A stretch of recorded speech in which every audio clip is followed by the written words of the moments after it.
The July 26, 1963 is widely remembered for the devastating earthquake that killed thousands of people in the city of Skopje, then in Yugoslavia.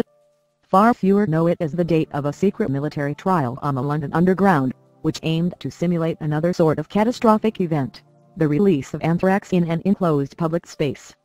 At around midday, a small box of powder was dropped from the window of a Northern Line train, just as it pulled out of the South London station of Colliers Wood. As the box smashed and released its contents, hundreds of men, women and children were exposed to spores of Bacillus globigii, unaware that they had just become test subjects in one of the largest ever field trials of a simulated biological attack. As Secret Science explains, B. globigii is considered a human pathogen with the potential to trigger food poisoning, eye infections and septicaemia. In 1963 it was believed harmless. Several days after the attack, trainee engineers, clueless about the true nature of what they were doing, gathered dust samples from tube stations across central London. The spores had travelled more than 16 kilometres through the ventilation system, and were recovered as far north as Camden. For around 25 years, rumours have circulated about top-secret military labs, where unsuspecting men and women were exposed to some of the world's deadliest agents. I grew up near one of them, Porton Down in Wiltshire, UK, and remember playground rumours about soldiers being duped or coerced into taking part in trials of toxic gases, nerve agents and drugs like LSD.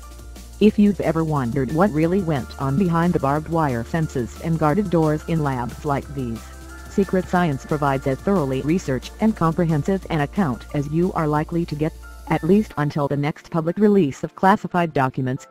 The author of Secret Science is Yugoslavia Schmidt, Professor of Modern History and Director of the Center for the History of Medicine, Ethics and Medical Humanities at the University of Kent, UK. He was also the principal investigator of the Porton Down Project, a 10-year study of the history and ethics of Britain's Cold War biological and chemical weapons program. So if anyone is in a position to know about such covert operations, it is Schmidt.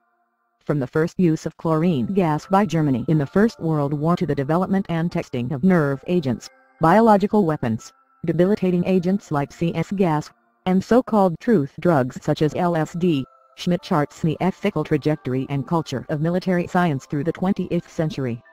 He also probes why, after decades of ambivalence, governments started to worry and stricter regulation was finally put in place.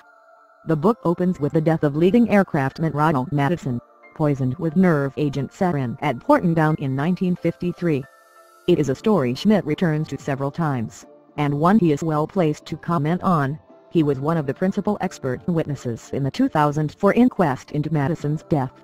Schmidt is at his most compelling as he describes Madison's life and what he endured at Porton Down.